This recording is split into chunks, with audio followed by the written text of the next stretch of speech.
बिस्मिल्लाहिर्रहमानिर्रहीम। अस्सलाम वालेकुम। आपको इन्फो टीवी के एक और मुफीद वीडियो में खुश आमदीद कहेंगे। क्या नकल कफाला की तब्दीली के लिए कारकुन का सऊदी अरब में मौजूद होना ज़रूरी है?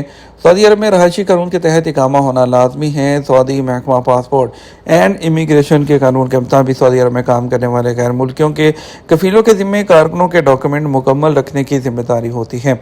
उसमें उसका सालाना का मेडिकल इंश्योरेंस, खरूज फाइनल एग्जिट वीज़े का इजरा और दीगर चीज़ें शामिल होती हैं। जवादात के ट्विटर पर एक शख्स ने सवाल किया कि बैरून मुल्क छुट्टी पर गया, काम की वजह से फौरी तौर पर वापस नहीं आ सकता हूँ। ऑनलाइन सिस्टम होने के बाद क्या मुमकिन है कि मैं सऊदी अरब से बाहर रहते हुए ही अपना नकल कफाला करवा लूँ? क्योंकि कंपनी के बारे में मुझे पता चला है कि वो परमानेंट बंद होने जा रही है। कंपनी की जो कमर्शियल रजिस्ट्रेशन सजा तजारी CR भी चंद माह बाद मुअत्तल हो जाएगी। इस हवाले से मुझे मालूमात दरकार हैं। इस तरह की बहुत सी लोगों की जो है वो क्वेश्चंस होते हैं वैसे भी कि जो है वो चाहते हैं कफ़ीलों से तंग छुट्टी जाते हैं, वहीं से नकल कफाला करवा दें, किसी तरह से जो है उनके तमाम काम बच जाएँ और उनको जो है यानी कि शॉर्टकट तरीके से उनका नकल कफाला हो जाए।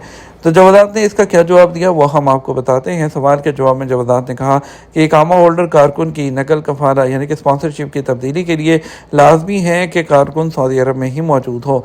बैरून मुल्क रहते हुए सिर्फ इकामा की तजदीद हो सकती है, खरूज की तजदीद हो सकती है, जबकि कफालत की तब्दीली के लिए कारकुन का सऊदी अरब में होना ज़रूरी है।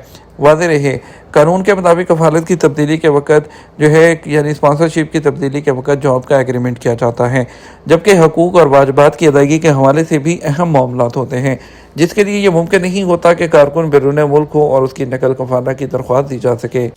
उम्मीद करते हैं वीडियो आपको पसंद आएगी। वीडियो को लाइक और शेयर ज़रूर कीजिएगा और चैनल पर नए हैं तो चैनल को सब्सक्राइब भी कर लीजिएगा और बेल आइकन को प्रेस करना मत भूलिएगा। अस्सलाम वालेकुम।